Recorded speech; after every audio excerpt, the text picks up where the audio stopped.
அனைவருக்கும் வணக்கம். தெய்வீக பலன்கள் சேனல் சார்பாக தங்களை அன்புடன் வரவேற்கிறோம். இன்று நம் காணொளியில் காண விரும்புவது மாங்கல்ய தோஷம் தீர்க்கும் மகரிஷியும் அவர் வீற்றிருக்கும் கோவில் சிறப்புகளை பற்றி இந்த காணொளியில் பார்க்கலாம். வாருங்கள் காணொளிக்கு செல்லலாம். மறக்காமல் ஒரு சப்ஸ்கிரைப் செய்யவும். திருமணம் அடைவதற்கு முன் ஆண்களோ பெண்களோ வாழ்க்கையில் மன ஒற்றுமை குறித்து நல்ல விதமான ஜோதிடரை பார்ப்பது நடைமுறையில் உள்ளது.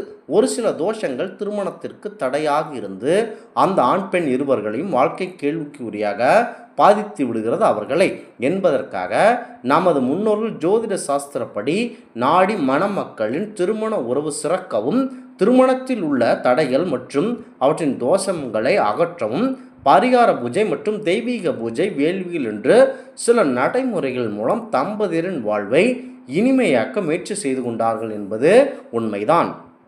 அந்த வகையில் மாங்கல்ய தோஷம் என்பது திருமணத்தில் முக்கிய தடையாக ஏற்படுகிறது. அந்த மாங்கல்ய தோஷத்தை பற்றி எளிமையாக இந்த பதிவில் பார்க்க போகிறோம். நாம் செய்த சென்ற பிறவிகளில் முன்ஜென்மங்களில் நாம் செய்த பாவ புண்ணியங்களின் அடிப்படையிலேயே இந்த பிறவில் நமது ஜாதக கட்டங்கள் அமைக்கப்படுகின்றன. ஒருவருடைய லக்னத்தில் இருந்து 8ஆம் இடம்தான் மாங்கல்ய தானமாக இருக்கிறது. இதில் கணவன் மனைவி மற்றும் திருமணம் சம்பந்தப்பட்ட இடத்தில் 8ஆம் இடம் குறிவிடும். இதில் சூரியன் செவ்வாய் சனி ராகு கேது ஆகிய கிரகங்கள் இருப்பது நல்லதல்ல. 8ஆம் இடத்தில் மேலே சொல்ல 5 கிரகங்கள் இருந்து அந்த கிரகங்கள் சொந்த வீடாக உச்சம் பெற்று இருந்தால் தோஷம் குறியும். அந்த வீட்டில் மற்றும் குரு சுக்கிரன் பார்வை இருந்தால் தோஷம் கண்டிப்பாக விலகி திருமணம் நடைபெறும். முற்பிறவில் செய்த தவறுகள் மற்றும் பெரியோர்கள் மதிக்காமல் நடந்திருந்தால் மாங்கல்ய தோஷம் ஏற்படும் என சாஸ்திரங்கள் கூறுகின்றன. பெரியவர்கள் அவமதிப்பது, அவர்களை திட்டுவது, அது எல்லாம் முன்பிறவில் நீங்கள் செய்த பாதிப்புத்தான் இந்த பிறவில் மாங்கல்ய தோஷம் ஏற்பட காரணமாகும். திருமணத்திற்கு முன்பு கன்னி பெண்கள் மாங்கல்ய தோஷத்தை எவ்வாறு கழிக்க வேண்டும் என்றால், புதிய பொட்டு தாலி தங்கத்தில் வாங்கி தங்களுடைய குலதெய்வத்தை மனதில் நினைத்து கொண்டு அவரை வணங்க வேண்டும். அல்லது இஷ்ட தெய்வத்தின் பாதத்தில் அந்த தாலியை வைத்து பூஜை செய்து ஒரு மஞ்சள் கயிற்றில் கோர்த்து எடுத்துக்கொண்டு ஆலயத்திலோ அல்லது வீட்டில் தங்களது இஷ்ட தெய்வங்களை மனதில் வழிபாடு செய்துவிட்டு ஒரு சுமங்கலி பெண் இந்த மங்களத்தாலி திருமணம் தடைபெற்று வருகின்ற பெண்ணிற்கு கட்ட வேண்டும். சுமங்கலி பெண் என்கின்றவள் அனைத்து விதமான சுகங்களையும் அனுபவித்து பேரன் பேத்தி அனைத்தும் எடுத்துக்கொண்டு அனைத்து செல்வங்களையும் பெற்று மகிழ்ச்சியோடு பெறும் ஒரு பெரிய தாய் மகளை வீட்டிற்கு அழைத்து வந்து அவர்களை சுமங்கலியாக பாவித்து அவர்கள் அந்த பெண்ணிற்கு கட்ட வேண்டும். 2 மணி நேரம் கழித்து அந்த தாலி கட்டப்பட்ட அந்த கன்னி பெண்ணை மீண்டும் அமரச் செய்து தாலி கட்டி அதே சுமங்கலி பெண்ணின் கையால் அந்த மாங்கல்யத்தை அவிழ்த்து விடவும். அதன் பிறகு அந்த கன்னி பெண் குளிக்க வேண்டும். அதே சமயத்தில் தோஷம் கழிக்கும் போது உடுத்தி இருந்த உடைகள் மீண்டும் உடுத்தக்கூடாது. அதனால் அந்த உடைகளை வீசி எறிய வேண்டும். அதன் பிறகு அந்த கன்னி பெண் கழுத்தில் கட்டிய மாங்கல்யத்தை குலதெய்வம் பெண் கடவுளுக்கு அல்லது தங்களுக்கு இஷ்டமான பெண்களுக்கு சீர்வரிசைகளாக மஞ்சள் குங்குமம் வளையல் புடவை பழங்கள் வெற்றிலை பாக்கு சந்தனம் இனிப்பு ஆகியவற்றை 9 மங்கள பொருட்களுடன் அந்த தாலியும் வைத்து இஷ்ட தெய்வத்திற்கு காணிக்கையாக தந்துவிட வேண்டும். அல்லது அந்த தாலி உண்டியல் காணிக்கையாக செலுத்தி விடலாம். இந்த தோஷம் கழிக்கும் நாள் செவ்வாய் அல்லது வெள்ளிக்கிழமை இல்லாமல் செய்வது நல்லதாகும். திருச்சி சிதம்பரம் நெடுஞ்சாலையில் லால்குடி சாலையில் வளால்குடியிலிருந்து 8 கிலோமீட்டர் தொலைவிலும், லால்குடி ரயில் நிலையத்திலிருந்து 4 கிலோமீட்டர் தொலைவிலும், திருச்சி மத்திய பேருந்து நிலையத்திலிருந்து 24 கிலோமீட்டர் தொலைவிலும் அமைந்துள்ளது இடையாற்று மங்கலம் என்னும் ஊர்.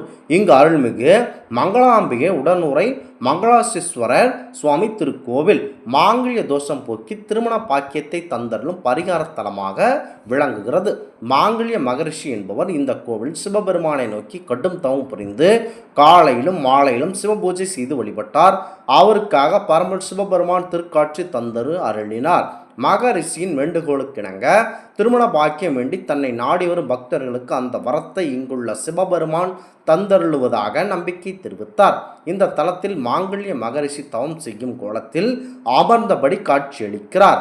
வசிஷ்டர், அகத்தியர், பைரவர் ஆகிய மகரிஷிகளின் திருமணத்தில் மாங்கல்ய தாரண பூஜையை நிகழ்த்தியவர் மாங்கல்ய மகரிஷி. இவரது தவ வலிமை அனைத்திலும் அவரது உள்ளங்கையில் அடக்கி எழுந்திருந்தாராம். மாலைகளில் தங்கி வானில் பறக்கும் நஷ்ட தேவதைகள் மாங்கல்ய தேவதைகளுக்கெல்லாம் இவர் குருவாக விளங்கினார்.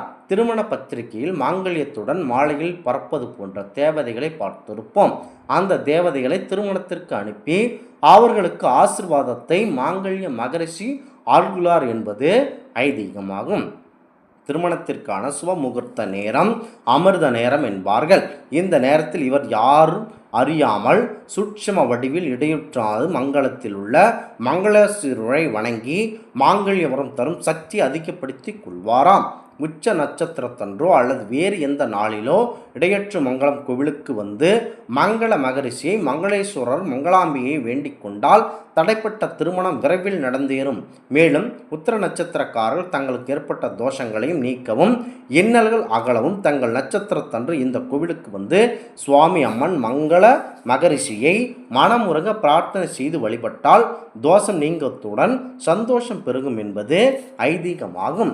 திருமணம் நல்லபடியாக நடைபெற வேண்டும் என்று பிரார்த்தித்ததோடு அவர்கள் திருமணத்துக்கு வரும்படி அழைப்பி விடுப்பதும் இந்த கோவிலுக்குரிய தனி சிறப்பாகும். இந்த ஆன்மீக தகவல் உங்களுக்கு பிடித்து இருந்தால் தெய்வீக பலன்கள் சேனலை கண்டிப்பாக சப்ஸ்கிரைப் செய்து கொள்ளவும். மீண்டும் ஒரு நல்லதொரு காணொளியில் உங்களை சந்திக்கிறோம். நன்றி, வணக்கம்.